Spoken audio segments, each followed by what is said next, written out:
Hey, everybody. Welcome back to another video, the T on MPD and relationships. Hello, y'all. Listen, to all of our new family members and new subscribers. Hello, everyone.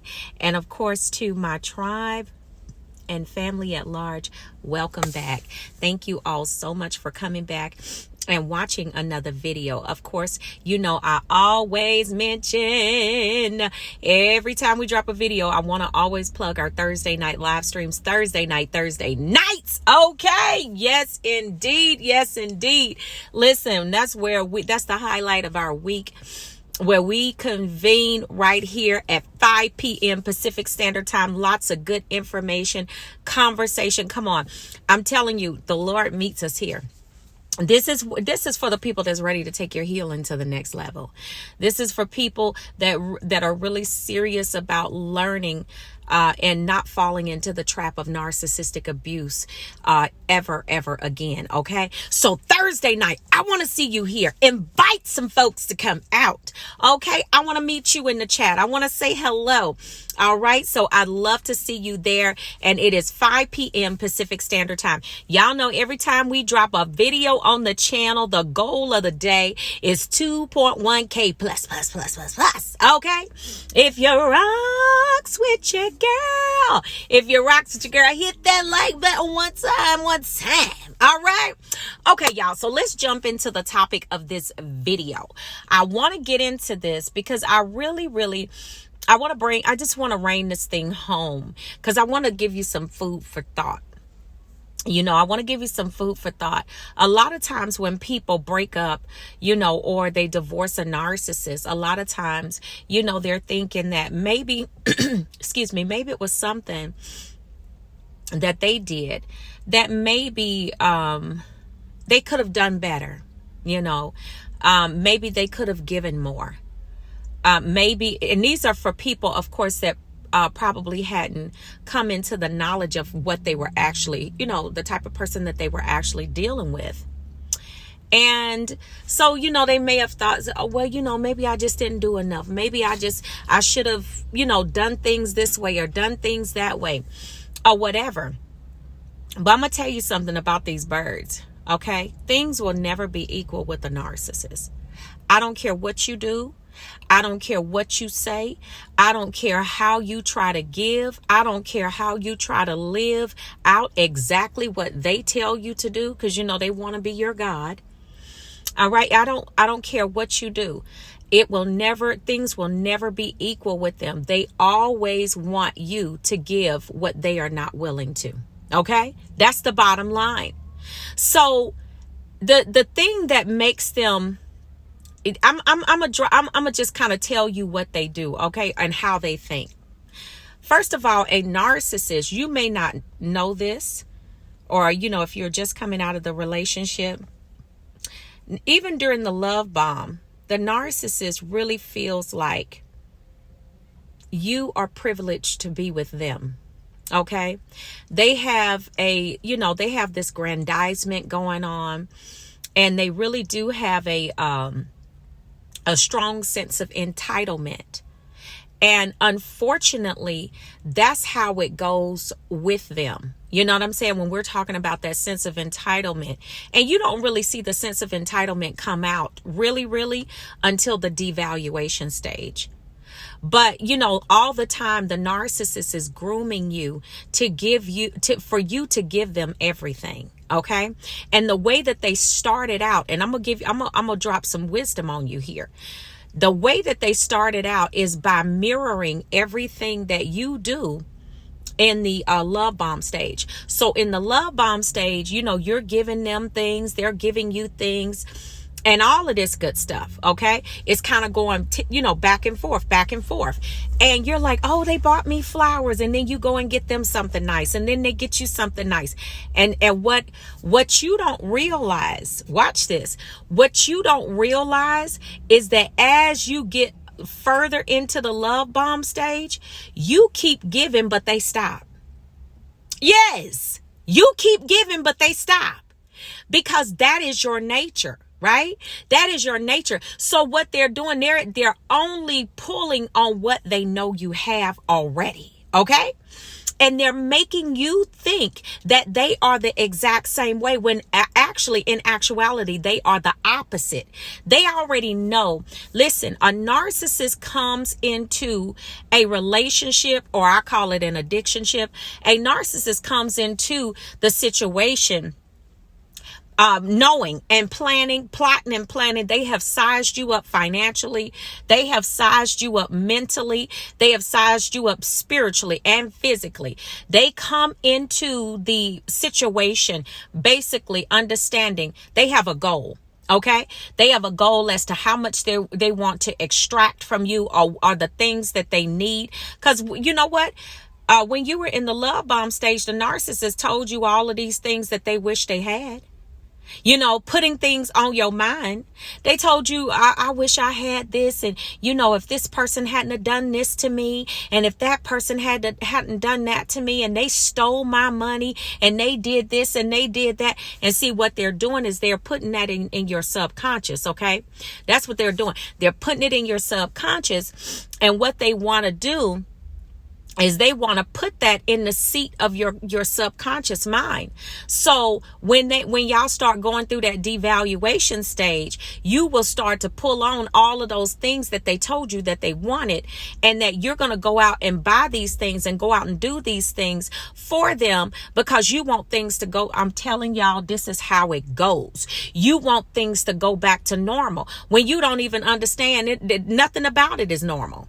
The love bomb is not normal. The devaluation is not normal. And the discard is not normal. But the discard is actually a blessing. I said it. Okay? Listen, these backward flying crows, let me tell you something. They will manipulate the mess out of you, lie to you, cheat on you, gaslight you, and then turn around and tell you that everything that they did to you was their fault. All the while, you're footing the bill for everything. Okay. Now, some of y'all might have dealt with a narcissist that might have had money and you didn't give them a whole lot or whatever, but you're still footing the bill mentally for the torment that they are taking you through. Kings, the same thing. The same thing. That female narcissist robbed you. Okay, that female narcissist took everything that she can get from you. And not only that, but she probably destroyed your relationship, or tried to destroy your relationship with your children, with your family, and everything else. This is what it's about.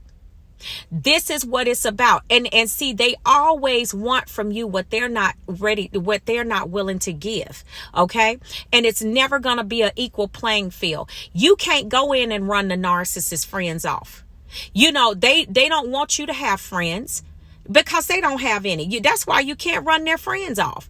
But they want to isolate you and run everybody away from you. Why? Because they never want it to be equal. Never. You can never go into you can never stay or go into a relationship with a narcissist thinking that, oh, you know, we just, you know, it's an equal playing field. You know, they're this and they're that. They may appear to be where you are economically. They may appear to be doing well or what have you, but narcissists are pretty terrible with money most of the time. Okay. Now you got some that can manage okay, you know, and they can get by, but they're probably in a lot of debt. You understand what I'm saying? Probably in a lot of debt. But yeah, you know, you're never going to get anything. You're never going to get to a place of equal with them. They don't want you to cheat on them, but they're going to cheat on you every chance they get. Okay. And they know that you're not even built like that. That's why they chose you. You know, they're going to cheat on you and then tell you that you are the reason that they did it, or they'll just simply sit up and gaslight you and lie. Okay. They'll gaslight you to the place of you actually start to gaslight yourself. That's a whole nother video. This is why you feel so awful when you come out of the relationship with them. You know why? Because you have lied to people so many times. You have lied to people so long about the addiction ship that you were in with this narcissist. You know, you had to lie about plane tickets. You had to lie about who paid for the vacation. You had to lie. I mean, you know, when you know people lying, and you know your friends probably, some of them probably knew you were lying, because I knew how it was when I was in the situation. When you got to start out telling somebody, oh, he paid for this or she paid for that. 9 times out of 10, if your friends really know you and really know the situation, why you got to preface it with he did this and he did that and ain't nobody even asked? Or she did this or she did that and nobody's even asked. It's because that person that you know, they probably know you was probably lying. And you probably had to go back and tell them, you know, this backwards walking giraffe didn't do anything. This thing took everything away from me. That's what they want to do. It'll never be equal with them. They want to take everything away from you. You sitting up there lying about trips, lying about how much y'all paid for a house or vacation or a condo, the car or whatever. You was footing the bill for everything. And if you weren't footing the bill for everything, your credit was. Hello. And guess what? All the while you're doing this, the narcissist is telling you more and more and more that they want. Okay?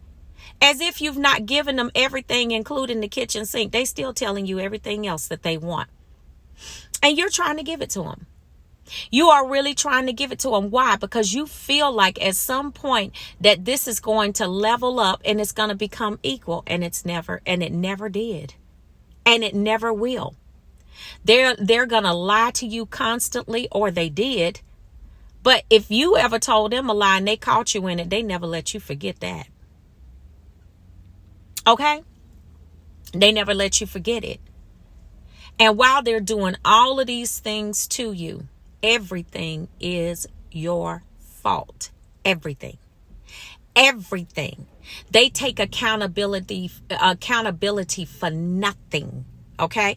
Nothing. If something happens to the kids, they didn't go pick them up on time and you asked them you done reminded them this 2 weeks in advance and the day before and the same day. They don't get to the school in time to pick the kids up. It's your fault. Everything is your fault. With a narcissist, everything is your fault. So this, when you think about all of this and you really think, man, was there ever a time where we actually leveled up and became equal? No. And it's meant to be that way. The enemy doesn't play fair. That's what you got to understand. The enemy doesn't play fair. Satan don't play fair. It's never equal with him. Okay? And if they have the spirit of the enemy, how in the world is it going to be equal? No, he plays for keeps. He plays for damage and destruction. You know what I'm saying? You think that you're playing for love and happiness. That narcissist is playing for damage and destruction. And when they leave and come back, it's always worse. So why even do it to yourself? Why even do it to yourself? Don't ever think that things will be equal. And don't ever think that, at some point we're going to be on a level playing field. A narcissist it's never going to be equal with them. And they're going to always want what they are not willing to give you. They're not willing to give you a solid commitment. Okay. They're not willing to promise you that they're going to fulfill on all of the future faking lies that they told. No. They're not willing to do any of that. They're not willing to make good on the vow that they said before the witnesses on your wedding day. No. It's lies, and more lies. They come standard with a narcissist. So if you're in one of these situations, and I know y'all gonna testify in the comment section below, how they used you and abused you and took everything that they could from you and then turned around and told you everything else was your fault. Everything was your fault, that it didn't work. Family, I love you all. Y'all please share this video with a few folks that could use this information. No, you ain't crazy. Nobody, you're not crazy. This is what they did. You know what I'm saying? And it's so embarrassing to have to face people after this mess is over, because you know how much lying and everything else you had to do to make the situation look like it was equal, and it never was. All right. Okay, family, I love you all. You all be good to yourselves, and I will see you all on the next video, family. And I'll see you all healed and whole at the top. Shalom, family. Peace.